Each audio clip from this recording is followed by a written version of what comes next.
Okay, Another episode. here we are. Cheers. Good Cheers. morning, or almost afternoon. All right, kids, here we are again. How should we start this?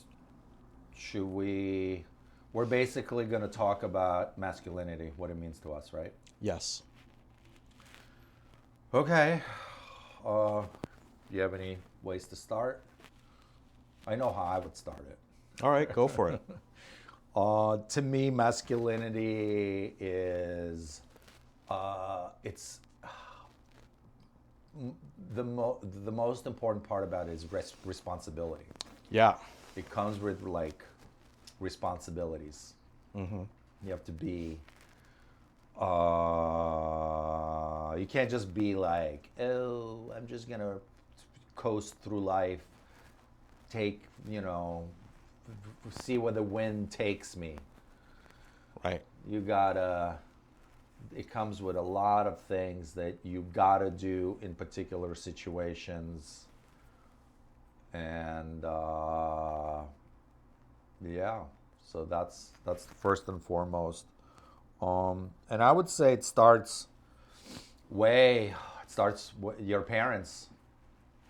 Your dad Models it. models it. Yeah. Yeah. Your dad has to teach you that, when you're growing up, especially your parents, walk into a room, you should not be sitting down.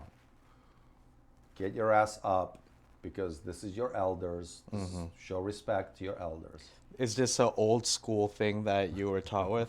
I mean, I could kind of relate because when my parents came back from work and, when I was home, we had to look busy. Ah, okay. Yeah. So that was the... We couldn't just be sitting on the couch watching cartoons. Oh, yeah. Yeah. Yeah, that's kind of similar. Yeah. But this is more of this is like very formal kind of Right. acknowledgement. You're literally showing them that you understand your position and their position, and you respect it. Mm-hmm. You understand that these. So you people- greet them when they come home.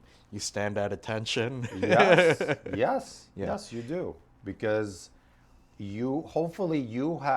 hopefully for a boy, your father is your biggest role model. Yeah, and I think that leads us to somewhere really interesting where a lot of people don't have their fathers involved in their childhood. So that's affecting a lot of people. That's why we have what we have today. Yeah. And even the fathers who are That are there, present, they're they not were- always they present weren't taught. mentally. Yeah, they weren't. Yeah. Well, they weren't taught this kind of. Right. This is just the beginning. This is just the first step in a boy's life where Yeah. you. And it's because it's your first sort of introduction to manhood that you don't just you're not again there's responsibilities. Right. You can't just be idly doing whatever the hell you want. Yeah. So I think a good way to approach this question, well, what is a man? What is masculinity? Is to kind of ask ourselves, well, what's the difference between a boy and a man? And I think what you said, responsibility, that's one of the big things, right? That's that's When- actually great. Yes. Yeah. If you're out and, everyone deserves a childhood and to have fun, but the transition into manhood is when you realize, okay, I can't just be enjoying myself in this world, but it's also realizing the importance of your relationships, Your and duties. your duties, but especially I think it comes from recognizing your relationship to other people and how you affect other people. What I was going to say is that the transition from boyhood to manhood is when you are no longer, your position in life is no longer just a boy within your family, a son to your parents. You become a member of society, you take on sort of like the family is the microcosm of responsibility, Right. and then when you come out into the bigger society, Right. then you have these new responsibilities, Right. your civic duties. So I think as a kid, as a baby, nobody's expecting you to go out and hunt and bring food on the table.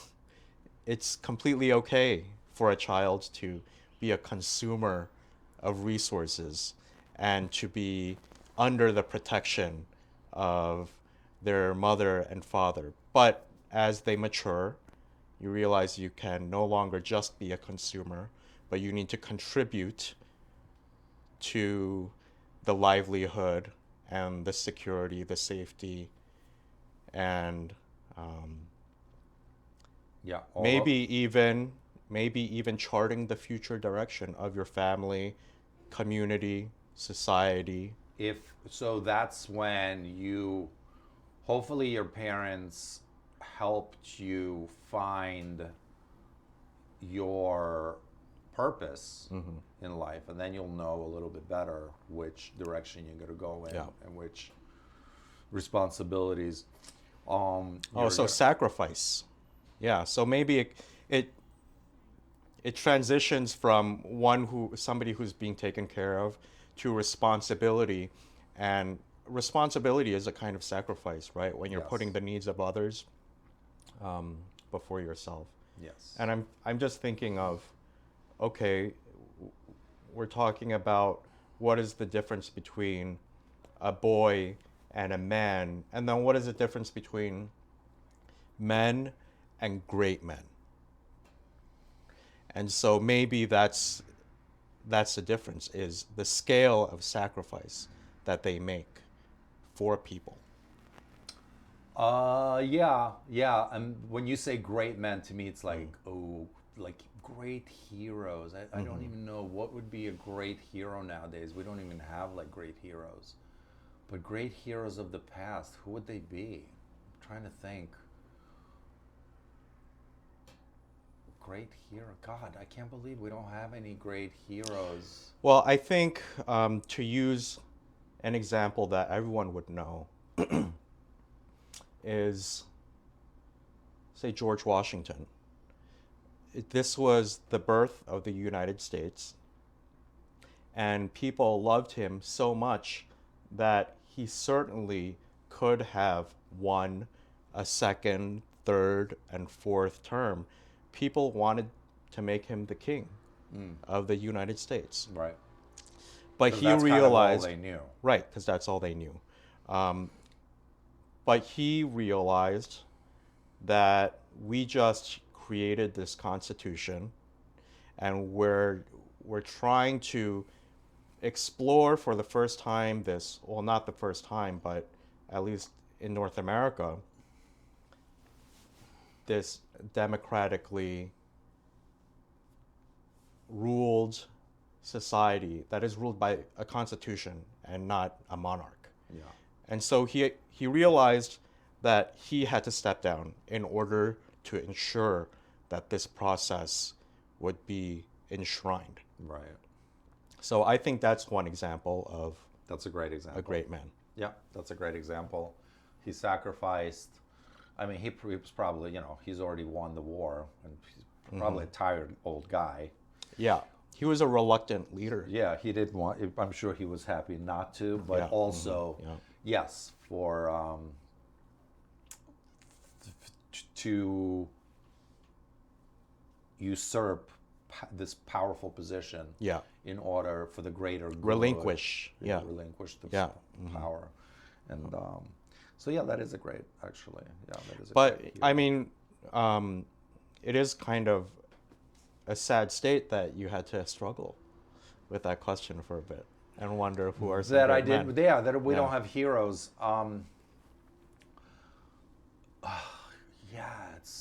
I'm still struggling to think of, because I painted a whole series of paintings of people who inspired me, Yeah. but they were all people who inspired me for like particular things that they were good at. Right. You know, musicians who were amazing. Jimi Hendrix was a great guitarist, or Serge Gainsbourg, again a musician. So that's So there are great artists, but a great artist is not necessarily a great man. no. I mean, look at Picasso. Right. I don't think of him as a great man, Yeah. even though pretty damn good painter. So yeah, he. Well, now so here now we can move into. We personally decide what is important for us Yeah. in our version of our masculinity. Well, you know, before we move on, I think something that we could also open up to is like great men are not necessarily always visible. In fact, I bet a lot of the great men are people that just quietly act as the glue that hold our society together, and it's completely thankless, and they're never recognized except Yeah. by the people that are immediately around them. Yeah. So maybe, I mean, I kind of like that idea of celebrating the The quiet, unsung- the unsung great man. Unsung heroes, Yeah, literally. unsung heroes. Yeah, who just trudge on and carry the weight of the world. Right. So that's actually a great attribute of a great man, is the not needing the accolades that Yeah. go with power Yeah. or go with your accomplishments. Whenever I get any compliments on what I do, I'm always taking it with a grain of salt. I'm like, Yeah. it's why are you giving me compliments? Are you trying to get something from me? And I mean, this is my like little personal hang up. But yes, I think that is a great attribute of a great man, is that you do what you have to do without the hoopla and without the accolades. Yeah. So that's one aspect. Yeah. In fact, if you're doing it for the accolades, Boom. you're doing it for the wrong reasons. Yes. And I think that actually opens you up. It makes you susceptible to doing the wrong things. To corruption. If you're doing, yeah. Yeah. I think all of our leaders now are all in that Right. realm. Because not everything that people praise you for is actually praiseworthy. For example, let's talk about current news. Luigi Mangione. He's being celebrated. He's the guy who gunned down the CEO of the insurance company, Oh, wow. United Healthcare. Yeah. Okay. And so he's become a hero to a lot of people because of Oh, wow. the sorry state of health insurance in this company, in this country. Wow. Yeah. So we have heroes who are murderers. Yes. Wow. Yes. He took he took matters into his own hands. Right. Judge, jury, and the executioner Correct. without giving this man. Yeah. I mean, CEO. Sure, he has responsibilities for what's Right. happening in the company, but the company is how old? Yeah. How long has he been the CEO? You know, these kind of questions need to be, even though I have no faith in our judicial system either. Right. But that doesn't mean that everyone that I don't like, I'm just going to pick up a gun and go shooting. Right. I mean, outside of this CEO dying, to me, what's concerning more about that is, well, what is the process that our society goes through to resolve these issues? You know, are we saying that this is on the table? Assassination is a legitimate form of political discourse. Some of our states have capital punishment. Yeah. So murder is there. Yeah. There's a But there's a due possibility. process when it's done by the state. At least, Right. yes. I mean, and we know that those due processes have failed. Right. But yes, our legal system is definitely, you know, it's got lots of holes in it. I don't know whether you can ever have an actually bulletproof judicial system in a society this big. No. It'll always fall short somehow. But anyway, I only raised that example because I think it's very seductive to just chase popular opinion. That's what I'm trying to get back to. Is everything that you're praised for actually praiseworthy? Does that help the state of our society in the long run to gun down a CEO? I'm not sure that that's the case. That's that man probably had a family. He did, yeah. He had like 2 or 3 kids. I mean, that's so. There you go. That's. Yeah. I mean, it's. Any time that you take matters into your own hands. Yeah. But Did Luigi Mangione create villains out of the 3 surviving children? Right? I mean, Yes. I think that's a legitimate question to ask. If I were one of those kids, Oh, that, I might go scorched earth. Yes. Yeah. Of course. Yeah, That is part of being a man. right. You avenge your father's murderer. Okay. That's part of being a man to me. Well, I don't I don't know if I would go that far because I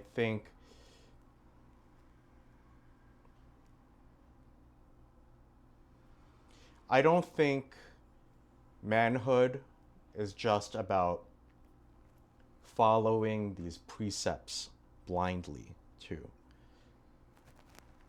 Revenge for your father's death. If you know exactly who did it, Yeah. it's one thing if your father is found somewhere murdered and you don't know who did it, Right. and you have, even if they convicted someone for it, it would be, but this man admits it, right? Oh yeah, it's on camera. Yeah, so Yeah. he admits it. He had, yeah. But so there's responsibility to your family. So in that case, it would be responsibility to his father. And just in that context, yes, perhaps that is the right thing to do. But then if you are to broaden the people that you are responsible to, there's also society.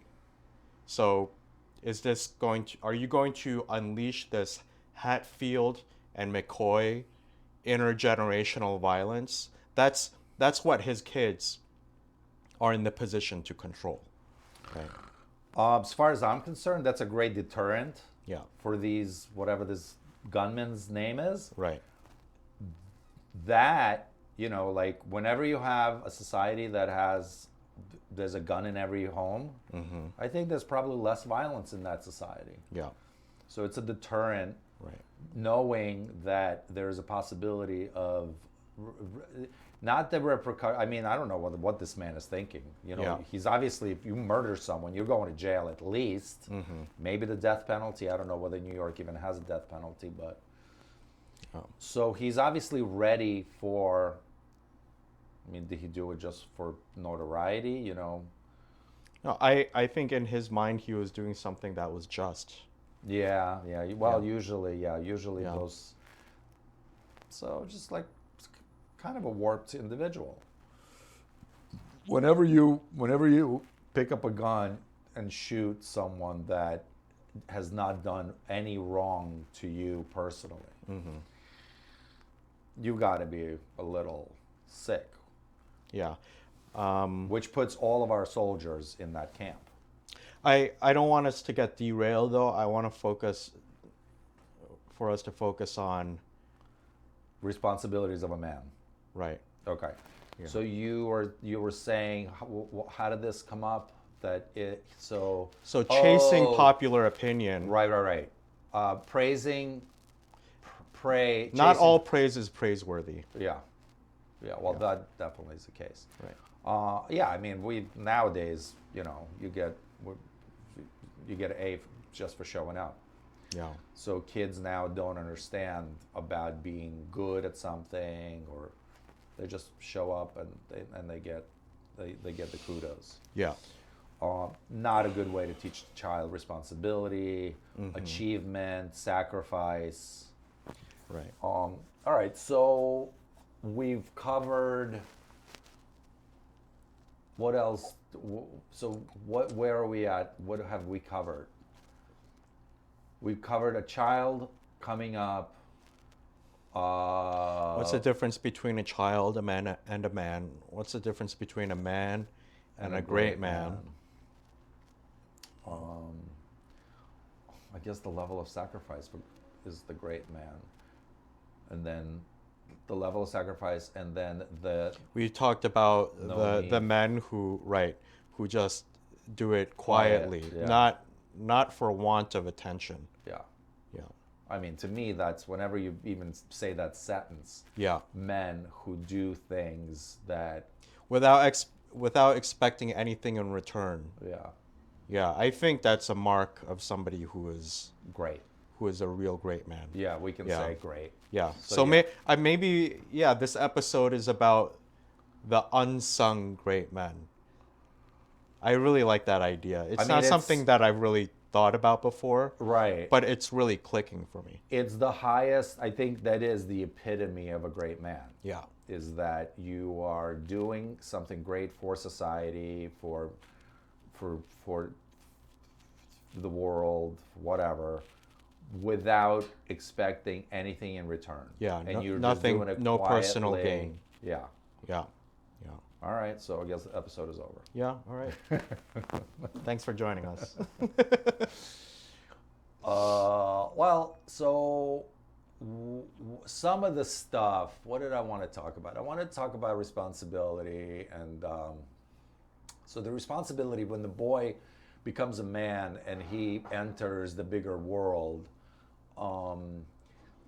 the parents taught him how to behave within the family, the hierarchies of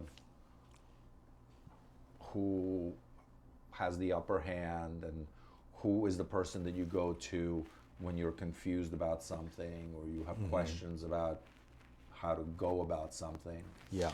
But then when you become a man and you enter society, you kind of take that responsibility into your own hands, and now you have to make decisions. And in order to make those decisions, you have to be an aware citizen. Right. I think as a kid, your parents give you a guidebook, but the making of a man is actually you take that guidebook into the world, and then you're tempered by experience, by having to apply that guidebook. In following that guidebook, you might find some limitations of your parents, where there might be some topics that they didn't write about. There might be some instructions in there that you find are actually not very good instructions. Yes. And so you have to figure it out for yourself. Right. And at some point you might even have to surpass you might have to rewrite it. You might even have to cast it off entirely and start from scratch. If your parents are only human. They are doing the best they can. Right. When they have children, when people have children, they're young adults. Yeah. They're still not, especially nowadays when we don't have any connection to our grandparents. Right. With no one, there's no guides. So you have a child, you're on your own basically. Yeah. You're at the mercy of the internet. And the internet has some really messed up things to say about raising children. Right. We have, there's like gentle parenting is God. really big right now. Let the kids do whatever the hell they want. Oh my God. Yeah. Can you imagine what kind of child that's gonna bring up? On the plus side, I think something that is good is I think a lot of people are aware of this intergenerational trauma or whatever thing, um, intergenerational curses. So I think people are really interested in seeing, all right, what are the things that my parents passed down to me that aren't actually helpful anymore? And so even though I think we have gotten a little overboard in terms of therapy, I think this is one of the good results of our increasingly therapized culture is to try to look at the roots of our own behavior. Well, I maybe I don't know anything about that world. Yeah. I You're believe, not as I in a way you're kind of blessed because you're not as social media plugged in as I am. yeah, I think I'm more of a digital native as well. yeah. than you Well, are. this is Yeah. one of the reasons that you and I are perfect to do this is because I have a perspective that's outside the storm. You're in the storm. Are you technically Gen X? I don't even know. You don't. I mean, if I don't, when does Gen Yeah. X start?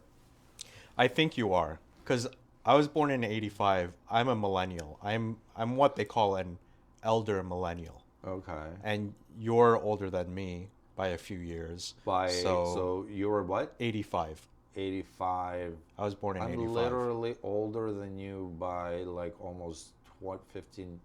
I was born in 68, so that makes me 12. I think that makes you Gen X. Okay. Yeah. I don't know what that means. What are the attributes of Gen Xers? Gen X they're basically known as latchkey kids. They had very little adult supervision. I think they grew up at a time where their parents are the boomers. So the boomers were known for rebelling against structure. So as a result, Gen X, they actually grew up with a little too little structure. But then, you also have immigrant parents, so that puts a wrinkle in things. Yeah, I don't know whether Russia adhered to any kind of, Right, yeah. it was a communist society, so there was no rebelling against anything. You just toe the line. Yeah. There are people, and everything was structured. And but we bailed when I was 12. So then I got thrown into this society. I think it's one of my saving graces is that at that age I got pulled away from any kind of school environment. I was out of school for 3 years. Oh, Yeah. So I kind of got to make up my own mind at that tender age. did you come straight to the States or did you go to other places in Europe? No, Before you. Yeah, we had to do a stint in Rome for a month, Uh-huh. and then we stayed in Austria for 6 months. Okay. Wait, or is it the opposite? No, Austria for a month, and then 6 months, a month in Rome, and then another 5 months outside of Rome in a small little seaside village. This was before the fall of the Iron Curtain, was it? I don't know my history that well. 79, so yes, Yeah. before. Right, because the Berlin Wall fell in the 80s, Yeah. right? Yeah. Sounds Okay. like, yeah. Yeah. Okay. All right. But resuming our track. Masculinity, and what does it mean for us? Well, why don't we talk about what has been happening with masculinity? Because, speaking of the internet, we Right. have a lot of new terminology. Right. Mansplaining, Right. toxic masculinity, all of these words,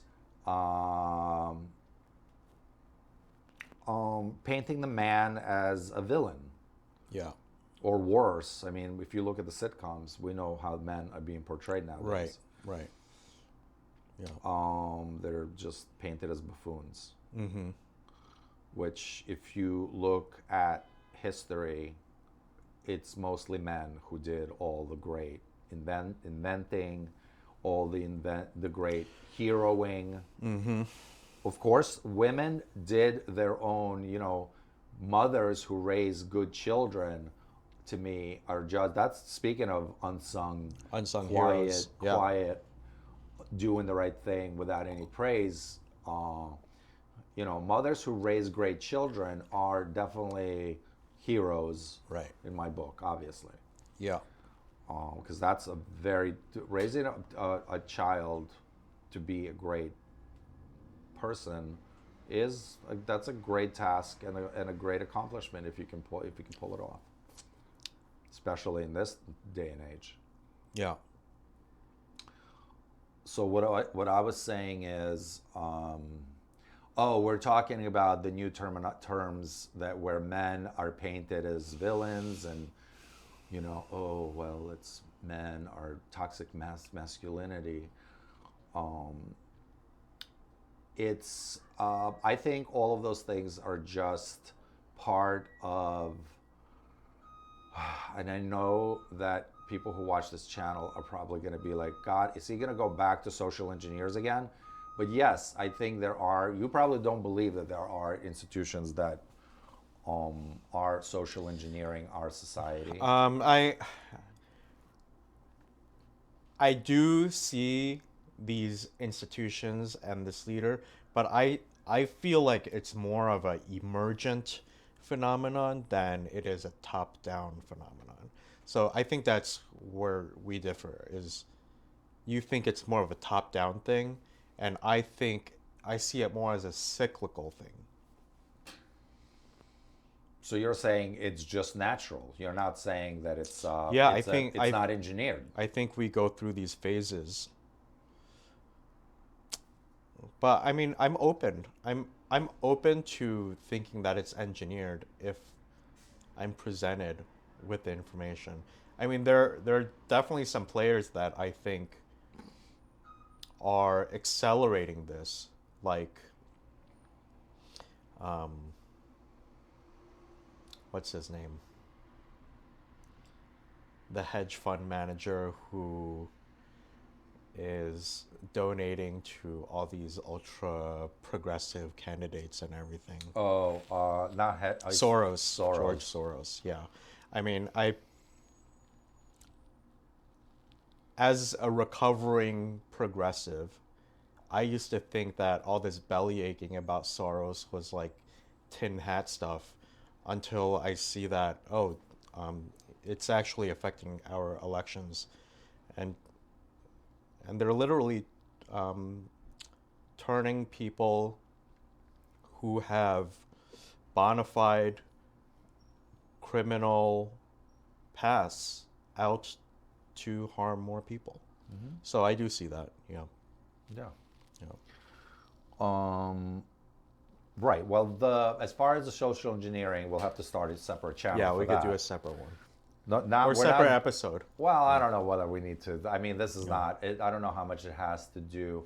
It only has to do with I'm not here to convince anyone of anything. We're merely observers and staters of opinion. We have our opinions. We're stating our viewpoint. Yeah, we're not. I'm not. Yeah. I'm perfectly fine with people believing whatever they want to believe. I've researched this for over 30 years, and this is where I'm at. It's a conclusion that you've made. Right now. Yeah. I'm the same. Yeah. You present me with enough evidence right. to change my mind, I will change it on a dime. Mm-hmm. I'm not set in my ways, but as of right now, all the stuff that I've seen and read and looked at and blah, blah, blah, there is indeed, or there are organizations that are, whose missions are to engineer society in directions that is beneficial to whoever is controlling those societies, those engineering institutions. So what I am seeing is this engineering of humans away from the family and into the hands of big government. I do see that.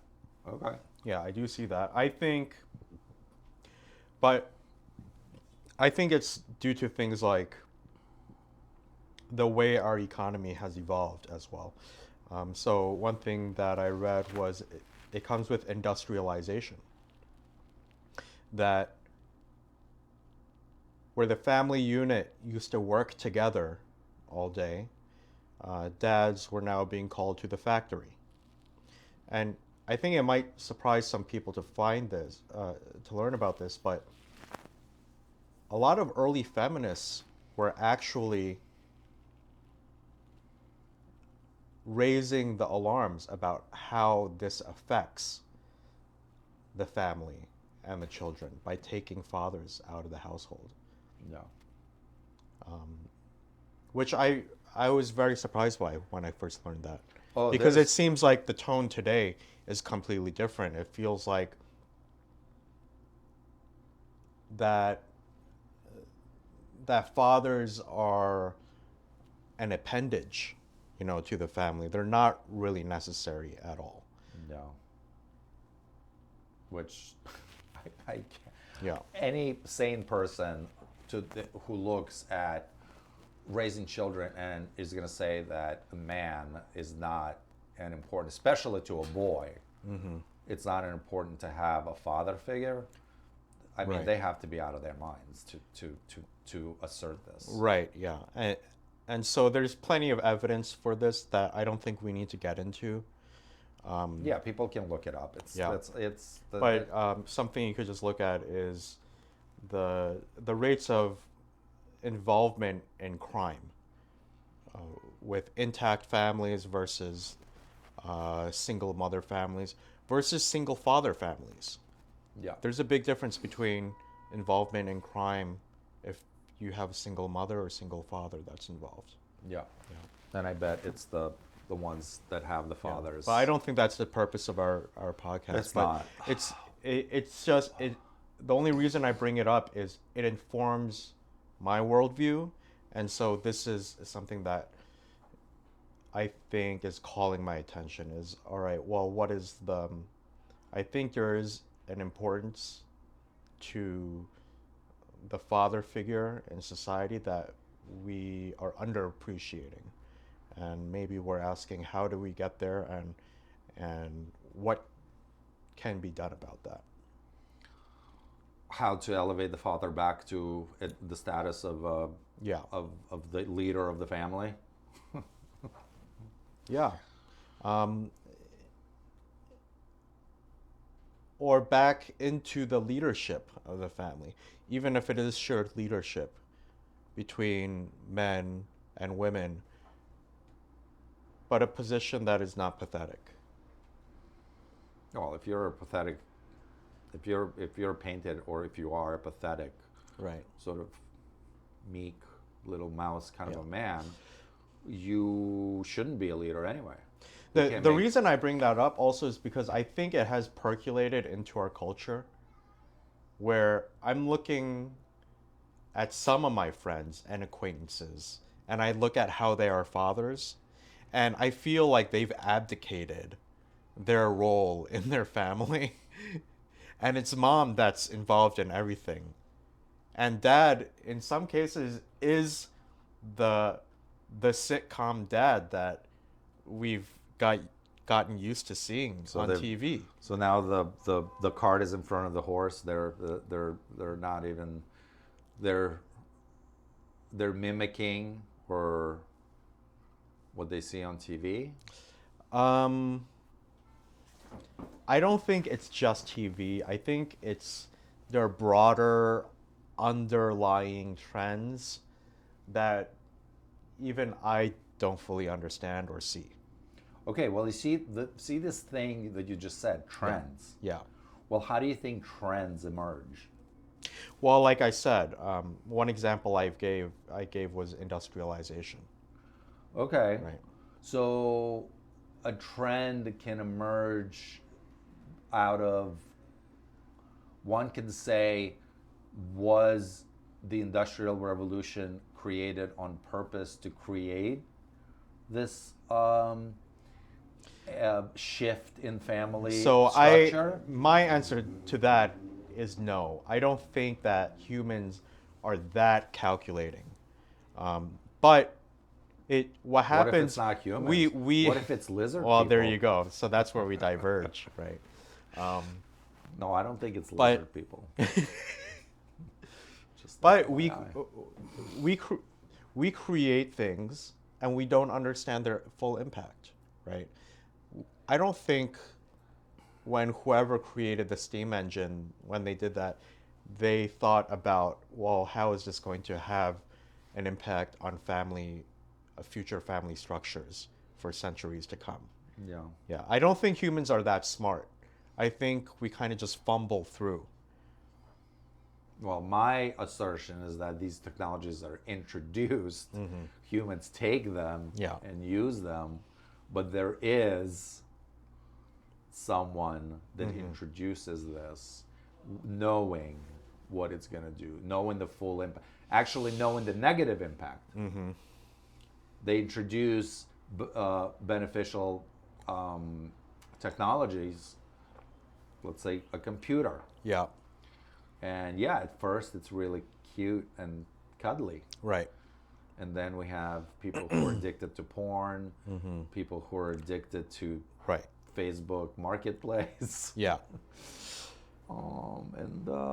So, but that's neither here nor there. So where we were going is this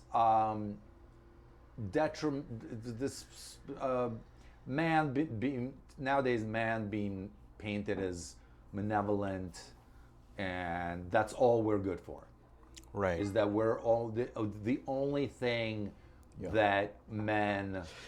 And I think I don't want to go overboard with this because I think the reality is that there are a lot of, I think most women don't think of men in those black and white terms, but in terms of pop mainstream culture, we have been immersed in this bath of when we hear masculinity, the word that is most commonly attached to that is toxic, Yeah. right? So we're kind of in this cultural bath, and I'm waiting for the moment when people are ready to have a more balanced conversation about manhood again.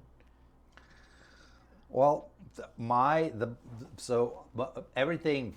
I wear these glasses that everything is seen through the lens of why are men Yeah. being painted this way? Because it's not like who benefits. This is always the great question to ask. Who benefits from men looking like buffoons in sitcoms? Who benefits from us men being painted as misogynists? Because God knows the percentage of men who are misogynists and who are buffoons are a lot smaller than They're made out to be. they're made out to Yeah. be. And so that's why I always go back to these, why are these institutions? Because, there are institutions out there that are guiding us through this. And I want to know why they're doing it. And then, because then you can kind of, then you can have answers to how do we deal with it. Going back to us talking about responsibility. Okay. I think it's irresponsible actors who are trying to win the next election cycle. So they gin up this. But the majority of the people don't think men are toxic. So they're not. So this is not they're not. This is not popular. This is not a majority. They're not winning over the majority. Is it just, the loudest? No, I think most people agree that not all men are toxic, but they get into this mode when it's like the Me Too movement, right? Again, an engineered movement. Right. So it's actors who stand Literally, to right. paid actors who stand do to this. benefit from this. But what I'm trying to tie it back to is, all right, let's expand this idea of great men beyond just great men, but also, what makes great women. And we identify that a lot of it has to do with responsibility and sacrifice. I think a lot of it has to do with steering ourselves, our families, our communities, our society towards a positive vision of the future. And so the inverse of that is people who are doing it for their own self benefit in the short term.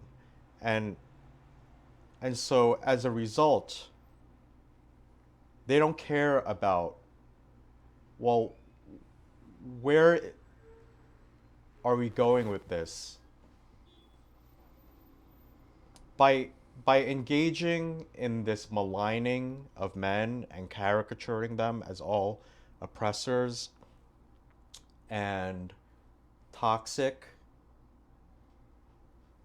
Only white men, apparently. So you're off the hook. Well, I'm white adjacent, so, I'm still kind of on the hook. But they're doing this for their personal benefit, not being aware of the broader lasting effects that this has, that will emerge 10, 20, 30 years down the line. Maybe they do know what's on going our to happen. boys. Maybe they do know. Maybe they know that it's going to... Yeah, maybe they do know, or maybe they just don't care because they're not going to be around to suffer those consequences, see it come back around and suffer those consequences. But this is what I'm trying to fumble towards, is this idea of, okay, what makes a great person? Is somebody who takes a longer view of things and doesn't do things for their own benefit. So I think the people that are creating this culture, they're not doing it for the right reasons. And they probably think they are doing it for the right reasons. They probably think that they're benefiting society. They're going to fix men. They're going to fix men where they're going to be the kind of men that they want to see. They're trying to fix men. But I don't see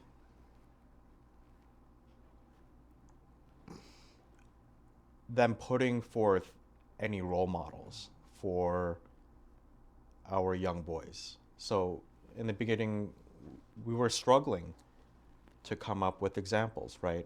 And so we've only been getting messages of how men misbehave. Well, what are the examples that we hold up as models of behavior, right? So I think that I get the feeling that a lot of young men say they want to be a good person. They're subliminally getting the message, well, the best thing that I can do to be a good man is just get out the way and diminish myself and let women take charge. Really? Because I can't imagine women. Again, we're talking about 1% of women who want women to take charge. But the thing is, I think I'm more sensitive to this because I am more plugged in terms of social media and everything. Yeah. And so, yes, it is a very small minority of women that are... The loudest. Right, exactly. Yeah. Because they're dominating the culture right now. And I think we're just beginning... They're just shouting the loudest. Right, they're shouting the loudest. And I see it beginning to turn around, where like some women are like, okay, I think we overplayed our hand a little too much. And I'm beginning to see stories come up from the New York Times and other publications where people are beginning to question, hey, men, where are you? Right. Yeah, I don't see you anymore. Yeah, they swept us under the rug. Right, And yeah. now they're like, well, it's not that much fun without you. Right, yeah. Right, the backlash. Right. So, and I I'm not trying to put them like, oh, well, you were the ones who pushed us out of the square, so this is what you deserve. No, if anything, I think this is a good thing. I think it's that, we've seen the peak, and I think it's good that we're seeing that peak, and I think it's good that we are beginning to see a softening Yeah. about how we talk about masculinity. Well, But something is still missing, which is, okay, what do we want to put forth as examples? All right, we've gotten it out of our system with the Me Too movement and voicing our dissatisfaction and anger at the misbehavior of men. But at some point, you need to be constructive too. All right, well, so what are the things that we should be aiming our young men at? yeah, but I think what they did was it was irresponsible, and so that puts them in the camp of um, bad people. If you're gonna do so, if you're just gonna get on the soapbox and say silly things, and say that the things that 1% of men perpetrate out there is Right. to say is what Yeah. all of us do. Right. Right.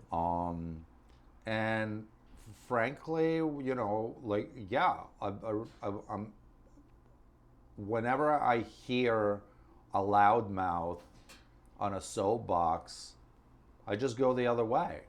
And so, yeah, all the great men are gonna go away, and these women who did all of this, they need to be reprimanded for this. Yeah. Called to account. Yeah, they need to. Yeah. People need to call them out and be like, well, here's what you and it's so it didn't take that long for people to realize. Yeah. This is this is what you've achieved. You've pushed men into you marginalized us now. So, I think a lot of these loudest voices, they were allowed to go on partly because men abdicated for since like 2010 their rightful role in this conversation. It's not, no, because these loud voices were given a platform, and you can't just get a platform, like, and again, it goes back to the social engineers who are in charge of all of these institutions, like the news or the Instagrams and whatever, and this is what they wanted to push, and there was a purpose for it. And men didn't abdicate they just had no platform. So you can't. How are you going to defend yourself when some woman No, goes on this? I actually think this is a place where men shirked their responsibility, because yes, women did have a bigger platform, but there were still men on those platforms. And I think they saw this huge wave and they were afraid to get in front of it. And so they chose not to. Yeah, no, you're right, because all those organizations have men. Yeah. It's like half and half most of the time. Right. So yeah, you're right. They did, if they really wanted to. I mean, let's face it. Most of the CEOs of those companies are probably men. Right. They still are. Yeah. I think part of it is also because I think as men, we are also wired in a way where when women are angry and upset about something, our first impulse is to let give them in. vent. Let Yeah. them vent it out. And if you are not a man who has your own internal compass, the temptation is to fold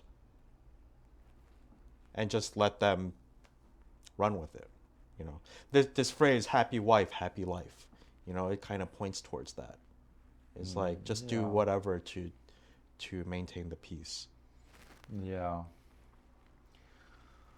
Um, so I feel like I had somewhere where we were headed. It was, I got sidetracked by saying that it was social engineers, but but what were we talking about? About that is that men are portrayed poorly in the media.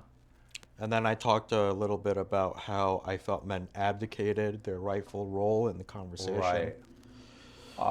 So why don't we talk about the what is the ideal man? Okay. You know, because the way they've been painted, men, us, have been painted in the media as of late Yeah. is very one-sided. Yeah.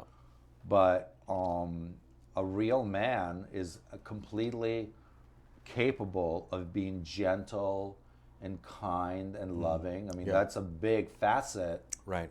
of this. Is one of the things that you want is to have a loving partner. And how do you win them over? You don't win them over by knocking them over the head and dragging them into your cave. Right. Most of the time, it's showing that you could be gentle and you could be understanding, and that's a major part of being a full virile Yes. man. Virile. Yeah. Yeah. Besides the fact that if some idiot comes anywhere close to the woman that you're with Right. and starts popping shit, Yeah. you're just gonna knock him on his ass. So it's being a well-rounded man. You got to be which is takes us right back to Vitruvian Gentlemen. Yeah. Yeah. Yes, you have to be able to be gentle and kind, but you also have to be a badass and kick ass. Be a leader. You take your family into places that women are not risk takers. Yeah. So they're not, even though, this is funny. My mom just passed away, and one of the things I remember that she told me is that, because it was such a slow death for her. It took her 3 years, and we would spend time together talking about all the things, our history, family history. And it was my mom who wanted to take the risk to move to this country. Huh. My dad was not the one. Yeah. He was perfectly happy, Yeah. even though he is the Jew in our family. My mom is Catholic. Oh. And he's the one who, if he saw any backlash in society in Russia, it was him. Yeah. He was the one that had the cross on his back. Right. And he still did not have the balls to take on this journey to move to America. Interesting. So women could be the risk takers. Yeah. And just like any humans will take on any role that's necessary, like strong humans. So that'll take us back to you can invent your own version of masculinity. You could be, more of a gentle, softer man, or you can be, a badass, Right. cigarette smoking, motorcycle riding, gun toting, or horse riding, Yeah. badass. Or you can be a gentle, ballet dancer, or a gentle poet, Yeah. or there's room for the full gamut there. Right. But something I think that is even for a gentleman or the badass man, I think all of them that makes them, let's call it potent or virile, is that they actually possess both qualities. Because, like, look at Gandhi, pacifist, gentleman, but it was because it was complemented by this sort of determination, this this steadfastness. That is what's not gentle about him, is that there was a part of him that was unshakable, Yeah. and that's what made him So potent. it's a quiet strength. Right? Yeah. It's like yeah. this like. He was also, by the way, a tool of. Yes, I know there are opinions about him, but I'm just using it as an example. Yeah, it is Yeah. a good example. He looked very meek. Right. You know, you can push him over with a slight Yeah, breeze. by just blowing on him. And then to use the badass example of the motorcycle, the biker dude, I think a lot of times when we see or what we admire about them is how they're willing to defend the people that they love when it comes to bar fights or Yes. being out there or whatever. And so that's where their tenderness is, right? Yeah.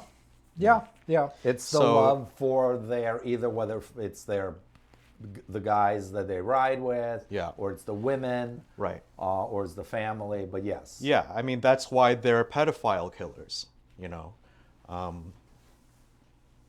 But I think it's in the embodiment of these contradictory, seemingly paradoxical qualities that really makes them.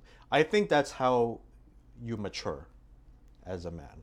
It's like it's not by following a prescription or a set of rules, but it's by, like we said before, taking that manual, going out into the world and applying it, getting experience from it, and knowing how to navigate how the world meets that rule book, and knowing how to step on the left and the right, and that's that's your personality right there. that's yes. How And you handle each situation, no, exactly. and that's where your personality emerges. Right. Yeah. Did you when that bully stepped up to you in the bar?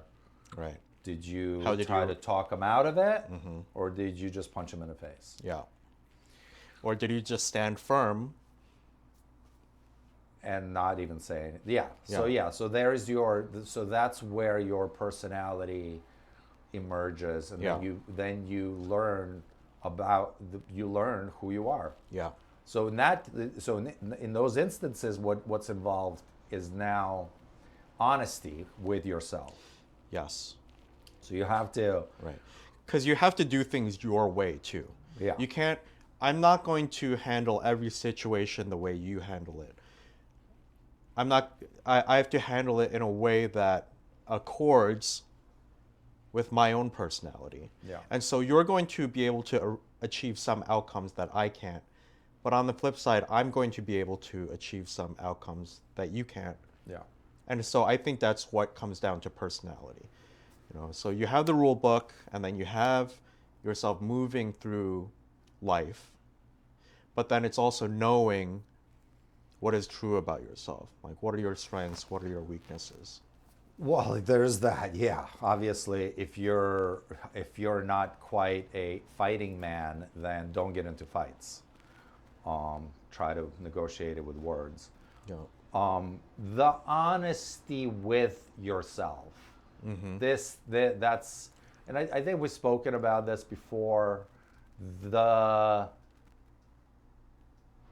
lot of people are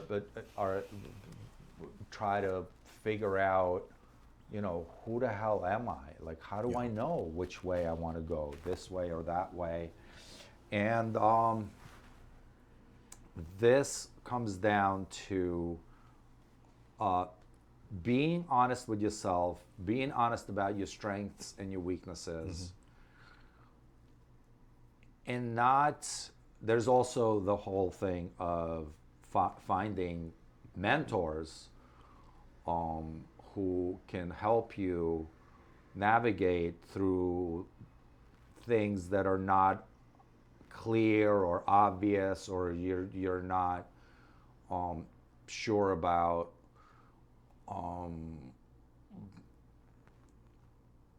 And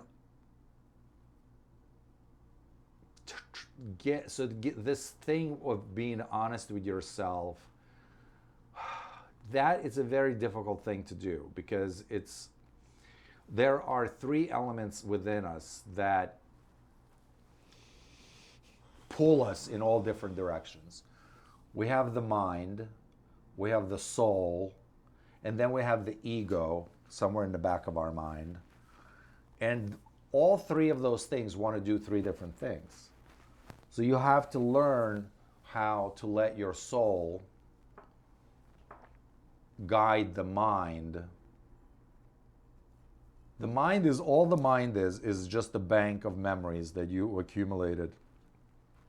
When you touch fire, your hand burns, so you remove it. That's in your brain.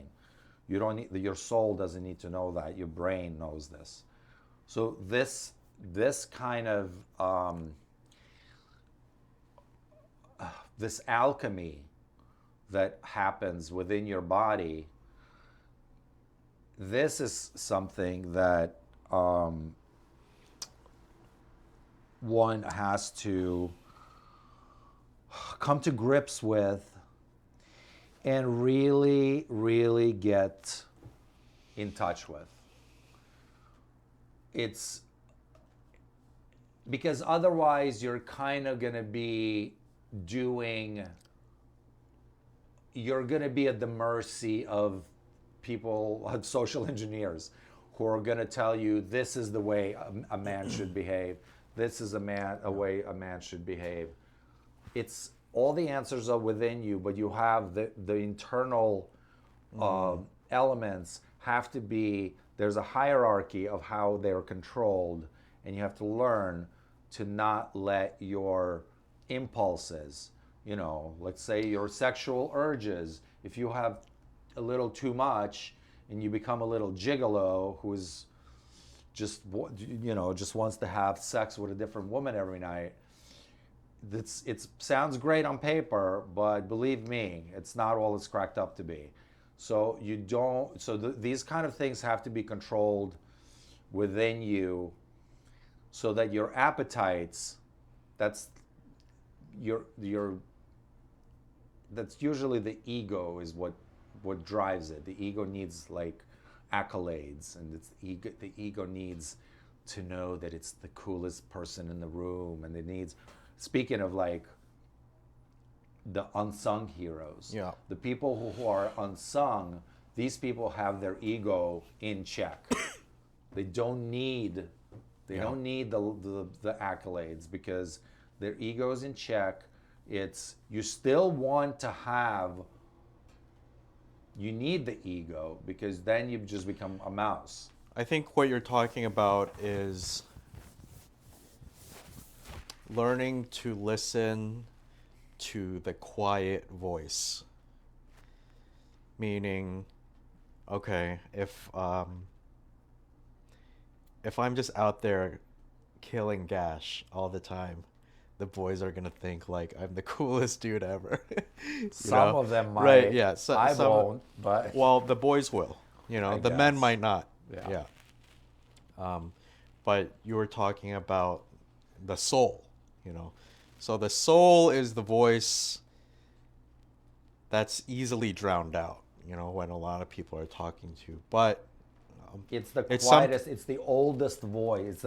It's the thing that's been. This is your generational, this is like part, your parents, your grandparents, and your great-grandparents are in there. Right. And yes, it's not loud, but you have to cultivate it. And the thing is, only you could hear it too. Yes. Right? So I think that's your personality. That's what makes it especially challenging, is because, going back to my crude example, it's like, man, there's so many messages out there that worship male virility and ability to close and get a girl in bed. but only you can hear that voice that, we'll call it the ancestors, are speaking to you with. Oh God, I had. Well, I think that's actually a really big component about manhood, is developing the ability to listen to that voice. Like, what is that thing in us that tells us these momentary pleasures that we're chasing, whether it's drug addiction or alcohol or Facebook Marketplace, there's a little voice inside of us that is saying, "Hey, this actually is not that great for you," and maybe it's standing in place of a bigger purpose, Yeah. or something, a bigger contribution. It's that you almost can make. like we innately know when we're doing something that's dumb. Yeah. There is an inner voice. Yeah. But it, like you said, it's drowned out nowadays, especially since we're saturated with all sorts of outside Feedback. whatever, all these things. And that Excuse me. voice gets so drowned out. Yeah. And it's that voice, your soul actually needs to be fed. Right. It needs actual You need to honor it. not only honor it, but you need to practice Yeah. what it says. That's how it blooms and grows. I think that's how you honor it, is by transforming it from a thought into action. Yes. Yeah, and it's I look at it as a little plant that you need to keep watering. Yeah. Otherwise it'll just die, and then you're going to be one of those people with dead eyes walking around without a purpose. Yeah. And speaking of which, this is a great question to ask yourself. What is the purpose that you're here? Why are we here? And I think it's actually to serve out that little voice. Yeah. I mean, that voice is your soul that will tell you what your purpose in life is. So yeah, it will. It is. It's there. It's your purpose is to make that bloom, and I think also to reproduce. Yeah. I think we do need to. I think it's kind of clear that we have to reproduce, otherwise. We are pro-natalists here. Yeah. Yeah. We are not anti-natalists. Well, what do you think? Did we? I mean, at the end of this, do you think we covered everything that we need? I think we got more direction, because we were kind of fumbling a little bit. I think we were trying to figure out, because I think this is going to be something that we're going to revisit again, because this is the first time you and I have kind of talked about this topic as well. Yeah. So I think we're going to develop a better vocabulary over time as well about how to navigate this. It's a really big topic. Yeah. And so I think it's worth revisiting again in the future. So yeah, I mean, considering what the subject, Vitruvian Gentlemen, you know, this is like the core of. Right. Yeah. I feel like there's a ton more stuff that I would like to talk about in this context, but yeah, maybe we could break it down. we can close for today, I Yeah. suppose. And so, my name is Arthur. I'm Godwin. Thank you for watching. See you next time. Bye bye.